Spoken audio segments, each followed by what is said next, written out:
À quelques jours de la fin de la campagne électorale pour le deuxième tour de la présidentielle du 21 février prochain, les appels à l'apaisement se multiplient. Vous suivrez dans cette édition un élément par rapport à ça. Et toujours à quelques jours de la fin de la campagne électorale pour le deuxième tour de la présidentielle, l'association Timideria, elle, dénonce des propos attentatoires tenus par certains acteurs. Merci d'être sur la télévision Labari pour suivre le journal de ce jour, mercredi 17 février 2021. Mesdames, Messieurs, bonsoir et bienvenue à tous. Le candidat du PNDS Tareya au deuxième tour de la présidentielle du 21 février prochain, Mohamed Bazoum, a été l'invité sur la radio de Vélé, section française. Dans son intervention, le président du PNDS Tareya, candidat à la présidentielle, Mohamed Bazoum, a entre autres qualifié des acteurs de la société civile nigérienne, notamment le mouvement Tournons de la Page, donc son président comme étant militant de l'opposition, ce qui a provoqué cette réaction des acteurs de la société civile dans ce reportage. Tournons la page au Niger est animé par un militant patenté du parti Lumana, qui est le parti le plus radical de l'opposition nigérienne. Donc, ce qu'elle peut dire sur le Niger n'a aucune forme de valeur. Propos du candidat du PNDS Tareya à l'élection présidentielle deuxième tour du 21 février sur une scène internationale où Mohamed Bazoum qualifiait le coordonnateur du mouvement Tournons la Page TLP Niger de militant du principal parti de l'opposition. Maître Zodi n'a pas passé par 4 chemins pour rétorquer. Des ONG comme Tournons la Page et autres sont animés par des militants de l'opposition et ils se couvrent justement des oripeaux de ce genre-là pour mener un combat politique. Moi, je ferai en sorte que ce genre de mélange de genres se termine. Si M. Bazoum nous traite d'être militant d'un parti radical de l'opposition, je pense bien qu'il ne peut que dire ça. Parce qu'il n'a aucune preuve. Oui, nous faisons de l'opposition, mais pas de l'opposition politique. Nous faisons de l'opposition civile. Notre rôle est le contrôle de l'action publique. Notre rôle, c'est de critiquer toute politique publique qui ne crée pas les conditions d'un développement durable de notre pays. Notre rôle, effectivement, c'est de dénoncer tout acte de corruption, de détournement de deniers publics ou d'entrave aux libertés, de violation des lois et règlements de notre République. C'est ça notre rôle et nous allons continuer. Effectivement, je tiens à rappeler à M. Bazoum qu'en 2005, nous étions sur le front, dans ce même combat. Il était là avec son président Mahamadou Issoufou, derrière nous au moment où nous manifestions contre la TVA. Il y a eu quelques militants, soi-disant de la société civile, qui ont eu maille à partir avec la justice parce qu'ils sont dans des programmes d'unité d'action avec l'opposition et qu'ils ont posé des actes qui les ont exposés justement à des poursuites judiciaires. Et je vous ai dit que mon projet à moi, c'est d'éviter tout cela et je veux promouvoir un dialogue qui fera en sorte que ces genres de choses ne se répéteront pas. Avec moi, ça ne se répétera pas. Le candidat du PNDS Tareya a également qualifié les autres acteurs de la société civile qui ne sont pas avec le régime en place des militants de l'opposition. Une affirmation qui a choqué les acteurs de la société civile ciblés. Il a oublié ce que nous avons été amenés à faire ensemble avec eux. Il a oublié tout ça. Et il a oublié quand il dit que nous, acteurs de la société civile, il ne nous reconnaît pas le droit d'être acteurs de la société civile parce qu'il estime que nous avons, comme si on a des liens avec des partis politiques. Bon, il n'a qu'à venir dire quels sont les partis avec lesquels nous on a des liens. Parce qu'en tant que citoyens, nous avons œuvré. Et depuis pratiquement 90 à aujourd'hui, on a eu plusieurs régimes. Nous avons toujours été capables de garder notre constance dans notre lecture des événements et dans notre stratégie de mener le combat citoyen que nous avons mené jusqu'à aujourd'hui. Et Dieu ne permettra pas à celui qui a une mauvaise intention contre le peuple nigérien d'avoir la possibilité et la chance de réaliser son funeste dessein. Pour nous, Mahamadou Arzika, le combat citoyen que les acteurs de la société civile nigérienne mènent depuis plusieurs années cadre parfaitement avec les dispositions de l'article 9 de la Constitution du Niger. Personne donc ne peut remettre en cause cette disposition avant d'indiquer que la société civile va continuer toujours sa lutte dans cette même lancée pour défendre la démocratie et les intérêts du Niger et ceux du peuple en général. À quelques jours de la fin de la campagne électorale prévue pour le 19 février en principe prochain, les appels à l'apaisement se multiplient pour organiser ces élections dans des conditions acceptées et dans un climat de paix. C'est ce qui a suscité ce reportage signé Ismaël Moumouni.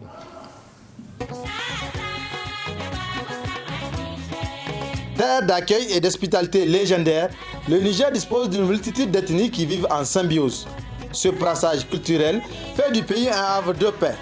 Néanmoins, les enjeux liés aux élections peuvent parfois créer des troubles. Le processus électoral ne doit pas ébranler l'unité nationale, la paix et la quiétude sociale tant prônée par l'ensemble des Nigériens, mais surtout les finalistes à la présidentielle.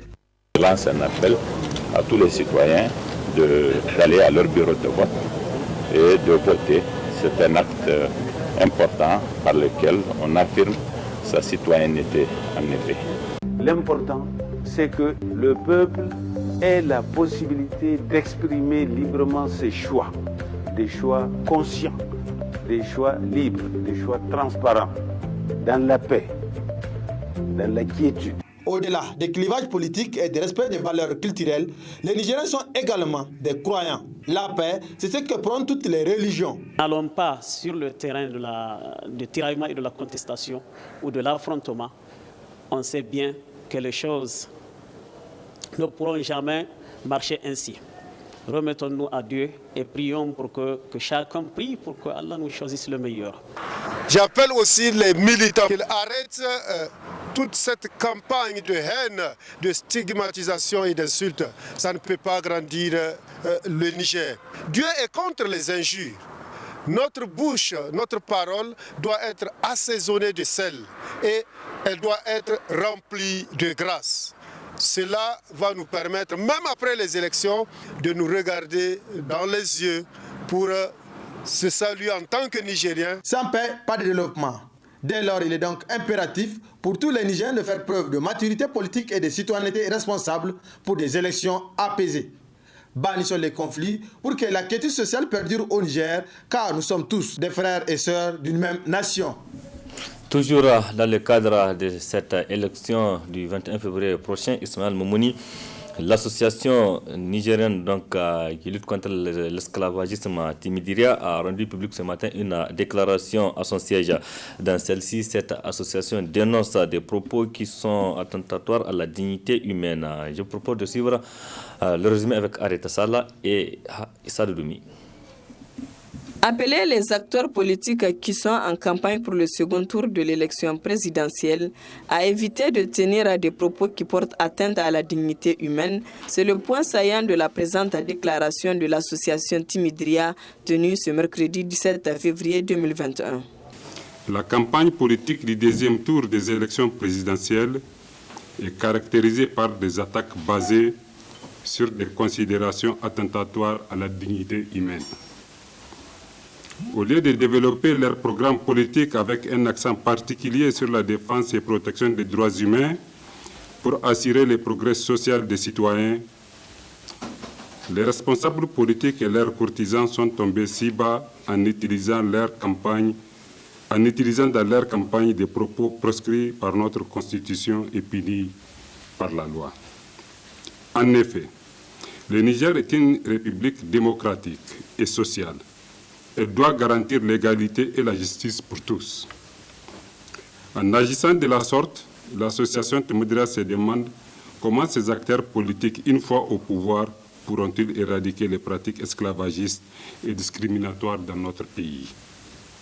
Comme vous le savez, les institutions des Nations Unies en charge des droits de l'homme, comme EPI et la mission de la rapporteuse spéciale sur les formes contemporaines de l'esclavage, font régulièrement des recommandations pour venir à bout de ces pratiques avilissantes qui portent atteinte à la dignité humaine, dont le Niger a accepté toutes ces recommandations.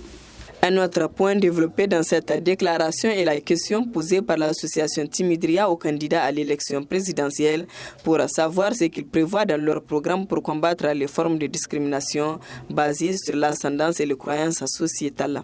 Une question restée sans réponse selon l'association Timidria.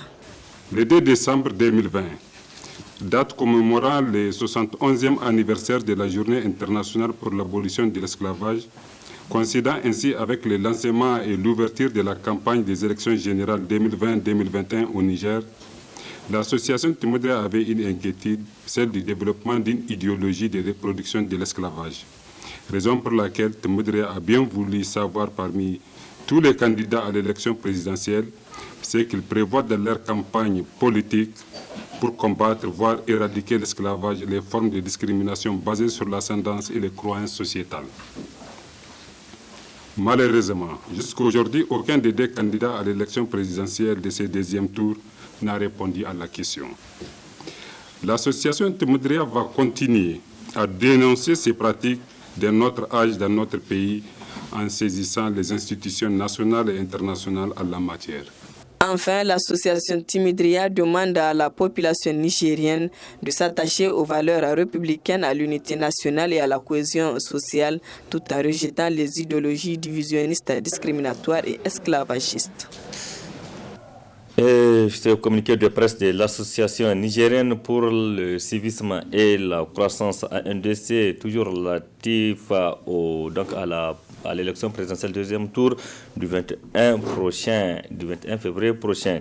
L'association nigérienne pour le civisme et la croissance ANDC, dans sa dynamique de contribuer au renforcement de la culture d'un esprit civique fort et responsable, appelle tous les acteurs nigériens à sortir massivement le dimanche 21 février prochain pour accomplir dans la discipline, la sérénité et la fraternité leur devoir civique qui représente l'opportunité d'un vote responsable au nom de la préservation et de la promotion des valeurs de paix, de sécurité, de stabilité et de cohésion sociale de notre chère nation, le Niger, pays des hommes responsables.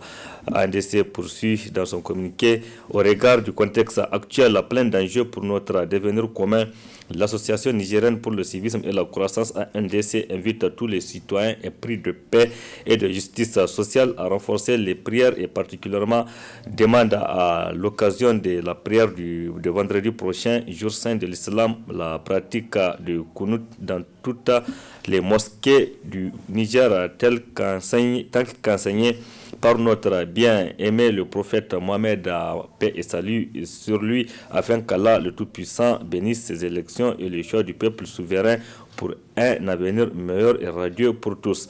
Enfin, l'association nigérienne pour le civisme et la croissance ANDC rappelle à tous les acteurs impliqués dans la chaîne du processus électoral en cours leur serment confessionnel devant Dieu et devant les hommes quant à leur engagement personnel de veiller au respect des valeurs de neutralité, d'impartialité, d'indépendance et d'objectivité dans l'accomplissement de leur lourde et donc historique responsabilité, un serment qui les lie jusque dans leur tombe, puisqu'Allah, le Très-Haut, donnait à chaque citoyen la clairvoyance d'un citoyen responsable et rassurant pour qu'ensemble nous affirmions pour toujours la maturité de l'esprit démocratique de notre peuple, fier et digne d'une nation à jamais orientée vers sa prospérité, le Niger, pays des hommes responsables. C'était là le communiqué de l'ANDC signé par son président Moussilmi Malama Sita. Poursuite de la campagne électorale pour l'élection présidentielle deuxième tour du 21 février prochain. Les différents candidats ou les différents leaders sont sur le terrain. C'est l'exemple de celui du parti Rassemblement National Africain RANA, Dr Hamidou Mamadou Abdou et sa délégation qui séjourne depuis quelques jours dans la région des Anders et précisément dans le département de Magaria où il continue à mobiliser les militants en faveur de la candidature du président du RDR Tchengi, Mahaman Ousmane. Résumé dans cet élément.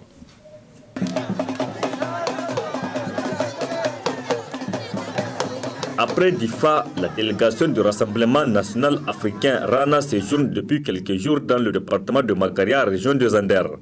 Comme dans les autres localités, les responsables du parti, avec à leur tête Dr Hamidou Mamadou Abdou, continuent à mobiliser les militants du parti et ceux de l'Alliance des candidats pour le changement ACC et des forces républicaines pour le changement FRC pour sortir massivement le 21 février 2021 pour voter Mohamed Ousmane.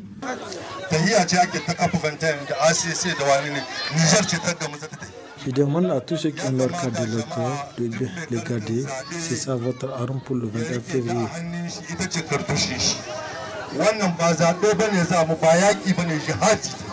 Devant la population de Gada, le représentant du président du parti Rana a d'abord remercié les militants avant d'expliquer la nécessité d'un changement au Niger. Président Dr Hamidou Mamadou,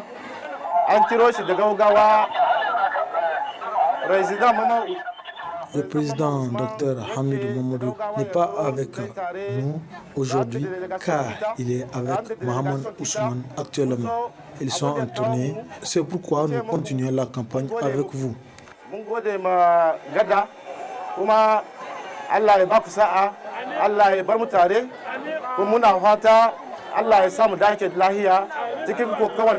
À leur tour, les responsables départementaux ont réaffirmé à la délégation leur volonté pour un changement, leur détermination, mais aussi leur engagement à se mobiliser et à mobiliser davantage les populations pour qu'il y ait un changement au Niger au sortir du scrutin du 21 février prochain. Nous sommes prêts à nous battre pour gagner ce combat. Surtout, nous avons devant nous un guerrier, le président du parti Rana, Dr Hamidou Mamadou Abdou. Il est très engagé dans cette lutte pour le changement. C'est pourquoi il a décidé de soutenir Mohamed Ousmane. Dr Hamidou ya karu da parti change. RDR canji ta Mohamed Ousmane ba don komi ba dan ya tace ne ya ga menene wannan canjin za ta iya kawo a kasa kenan ya biyo ya zo ya mara mata saboda su kawo canji a kasa fa wallahi nan da shekara 10 nan kun gare matsalolin da muka shiga. La délégation du parti Rana poursuivra son périple dans le département de Magaria pour passer le message du parti Rana et ceux de l'Alliance des candidats pour le changement ACC et les forces républicaines pour le changement FRC qui ont tous fait un bloc derrière la candidature du président du renouveau démocratique pour la République RDR Tchengi, Mohamed Ousmane. Nos confrères du studio Kalangou se sont intéressés au programme du parti nigérien pour la démocratie et le socialisme, le PNDS à Tareya, le parti donc au pouvoir du président Mohamed Bazoum. Notamment dans son programme, c'est la situation sécuritaire et la gouvernance qui a intéressé nos confrères du studio Kalangou. Pour parler de ces deux aspects, ils ont interrogé Amadou Diallo, il est membre de la direction de campagne du PNDS Tareya.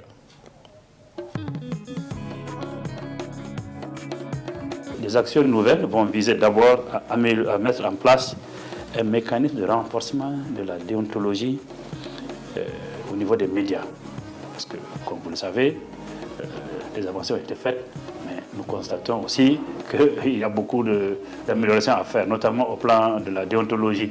Ensuite, il s'agira aussi de travailler pour promouvoir une atmosphère sereine et apaisée dans le débat public, notamment créer les conditions d'un dialogue permanent entre les partis politiques, la société civile et les médias. Il s'agira aussi de revoir l'architecture du gouvernement et focaliser plus, avoir une architecture qui se focalise particulièrement sur les politiques sectorielles pour assurer une meilleure cohérence dans la mise en œuvre de l'action gouvernementale.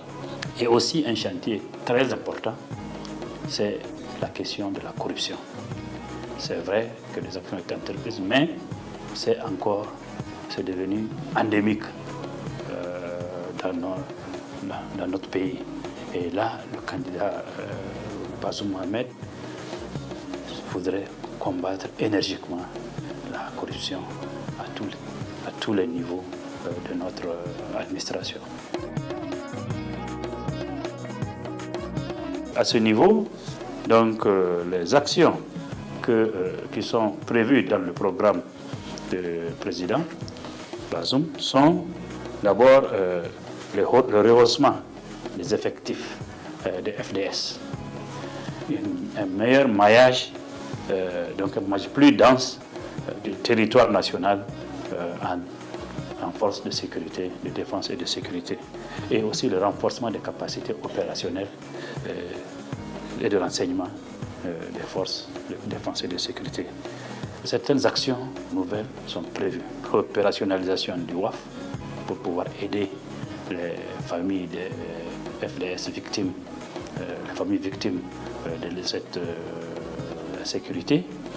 Créer une école des pupilles de la République pour pouvoir justement créer les meilleures conditions pour l'éducation des enfants, de ceux qui sont au front ou de ceux qui seraient tombés au front. Renforcer aussi la communication de proximité pour amener les populations dans leur ensemble à s'engager véritablement dans la défense de leur communauté. Et déployer d'une manière générale un grand nombre de forces de sécurité intérieure pour combattre non seulement la menace extérieure, mais aussi pour combattre les actions d'insécurité à l'intérieur, notamment les vols de bétail, le banditisme, le trafic de stupéfiants, etc. Donc, pour avoir vraiment au niveau interne des forces qui soient capables de faire face à toutes ces menaces, aussi bien intérieures.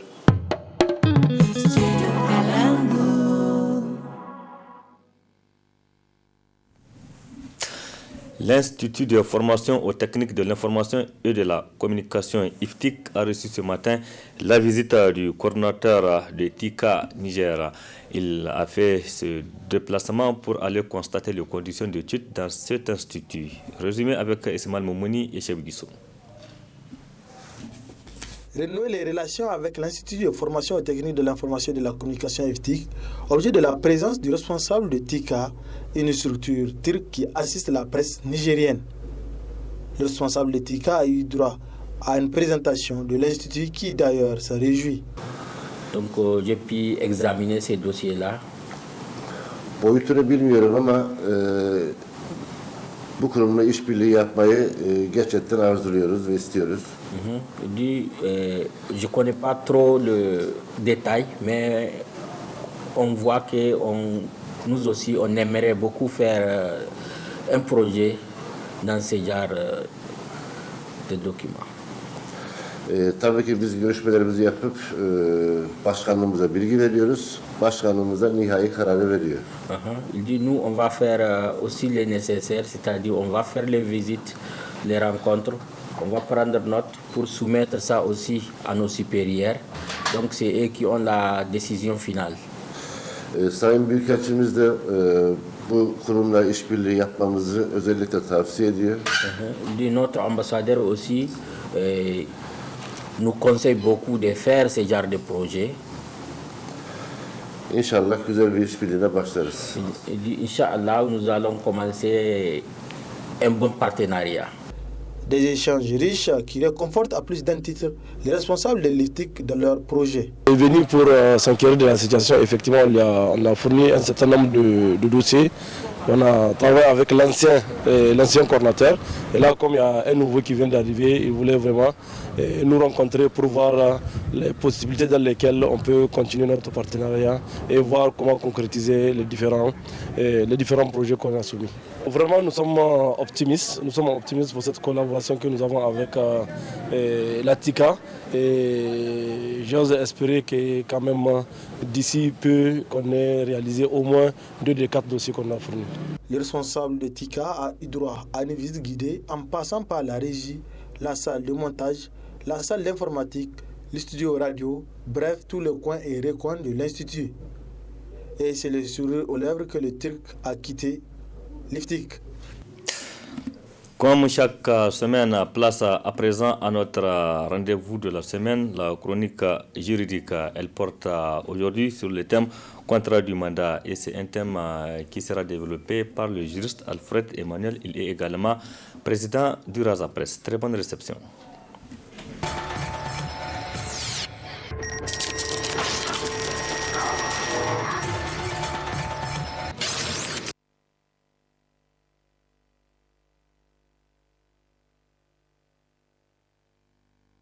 il faut dire que le mandat est une procédure ou bien c'est une possibilité importante puisqu'elle permet aux individus de pouvoir s'entraider ou bien agir réciproquement en lieu et place les uns des autres. Et c'est une procédure ou bien un mécanisme, disons, qui a été prévu par la loi, notamment le Code civil. Et le mandat revêt un caractère considérable pour l'activité juridique. Et c'est en ce sens que vous pouvez trouver une personne qui donne mandat à une autre afin de la représenter et agir en ces lieux et places. Tel l'exemple du client qui donne mandat à son avocat de le représenter dans certaines procédures. Alors, il faut préciser que le mandat a un certain nombre de caractéristiques qu'on doit connaître. Et en ce sens, le Code civil définit le mandat comme étant cette procédure par laquelle une personne donne mandat à une autre afin d'accomplir en son nom et pour son compte des actes juridiques. Le mandant, c'est cette personne qui donne la possibilité à une personne d'agir en ces lieux et à sa place et en son nom et pour son compte. Et il y a plusieurs opérations par lesquelles une personne peut recourir au mandat, peut donner mandat. Et on voit même lors des élections, tout ça, on voit des gens qui peuvent donner mandat à une autre personne afin de voter à leur place, afin d'agir en leur place, etc., etc. Donc la définition du mandat met l'accent sur la fonction de représentation. Le titulaire des droits lui-même, n'étant pas présent, se fait représenter ou délègue ses compétences ou délègue ou bien donne ses droits, confère ses droits à une autre personne qui agit en ces lieux et à sa place. Donc à ce titre, le premier caractéristique que nous pouvons citer du contrat de mandat, c'est la représentation. Et à ce niveau, selon l'article 1984 du Code civil, le mandat ou la procuration est un acte par lequel une personne donne à une autre le pouvoir de faire quelque chose pour le mandant et à son nom. C'est la définition que nous donne le Code civil. Alors, de par cette définition, nous voyons cette fonction de représentation, puisqu'une personne donne mandat à une autre d'agir à sa place. Donc, en ce sens, la première caractéristique du mandat, c'est celle de la représentation. Le mandat était un contrat, il pose alors la question de la capacité. Celui qui donne mandat doit pouvoir être un sujet capable, puisque en droit, pour qu'il y ait convention, vous savez, il y a un certain nombre de conditions qu'il faut réunir, notamment celle de la capacité. Il faudrait que celui qui donne le mandat soit un sujet capable. Ouais. Donc, c'est extrêmement important. Maintenant, le deuxième caractéristique du contrat ou bien la deuxième caractéristique, disons, du contrat de mandat, c'est le caractère consensuel. Le contrat de mandat est un contrat consensuel. Qui parle du consensualisme parle du consentement. C'est un accord de volonté. D'ailleurs, le contrat, dans sa globalité, est un accord de volonté. Une partie qui demande à une autre partie qui accepte. Donc, tant qu'il n'y a pas de consentement, il n'y a pas de contrat. Donc, le mandat a ce caractère d'être un contrat consensuel, puisque il peut être conclu par les parties. Je ne sais pas si on peut donner mandat à quelqu'un sans son consentement. Aujourd'hui, je ne peux pas vous demander de faire quelque chose pour moi alors que vous ne le souhaitez pas. Ou je ne peux pas vous mandater si vous n'acceptez pas. Donc, la question du consentement, c'est une question capitale dans le cadre du du contrat de mandat. Le troisième point, ou bien la troisième caractéristique du contrat de mandat, c'est que le mandat est un contrat gratuit. Bon, à l'origine, c'était un service d'amis. Vous pouvez rendre service à un ami en acceptant de le représenter, en acceptant d'agir en ses lieux et place. Mais aujourd'hui, il va se poser la question justement de cette gratuité, puisque quand aujourd'hui vous demandez à l'avocat de vous représenter, eh bien, les services d'avocat sont rémunérés. Donc, vous voyez, en ce sens, il y a une évolution de cette matière. Le mandat tel qu'il est connu avant, dans son sens gratuit, à l'origine, je pense qu'aujourd'hui, il a évolué. Et aujourd'hui, il y a des fonctions de représentation qui sont rémunérées, telles que celle de l'avocat, par exemple. Le contrat de mandat également, il faut dire qu'il est un contrat qui est basé sur l'intitut personae. L'intitut personae veut dire tout simplement que vous avez mandaté eu égard à la personnalité du mandataire. Vous avez choisi la personne à cause d'un certain nombre de valeurs, peut-être c'est à cause de sa compétence, peut-être à cause de son intégrité, de sa loyauté. En tout cas, vous avez vu dans cette personne un certain nombre de critères afin ou bien avant de la mandater. Donc, c'est la personne que vous avez choisie. Vous n'avez pas mandaté Ali, mais vous avez mandaté Ousmane. C'est Ousmane que vous avez mandaté et non Ali. Donc, vous voyez ici, c'est la personne de Ousmane que vous avez choisie. Vous avez choisi Ousmane parce que vous avez raison. Et qu'est-ce qui va se passer si pendant que vous avez mandaté Ousmane, Ousmane mandate cette fois-ci Ali? Il peut y avoir un choc juridique à ce niveau. Puisque vous, c'est Ousmane que vous avez mandaté. Peut-être que c'est parce que vous avez confiance en Ousmane que vous l'avez mandaté. Donc, vous voyez, la question du mandat est basée essentiellement sur l'intitut personae. C'est la personne du mandant que vous avez, du mandataire que vous avez choisi et non une autre personne. Et enfin, il faut dire que le contrat de mandat est un contrat temporaire. Temporaire en ce sens que le mandat a une durée limitée dans le temps et dans l'espace. Ce n'est pas un contrat à durée indéterminée. Il prend fin avec la fin de la mission du mandataire. Une fois que la personne que vous avez mandatée a fini d'accomplir sa mission, eh bien, le contrat de mandat prend fin. Il ne peut pas continuer après l'accomplissement de la mission. Et le contrat de mandat peut également être résilié. Dès l'instant où il est résilié, il prend fin.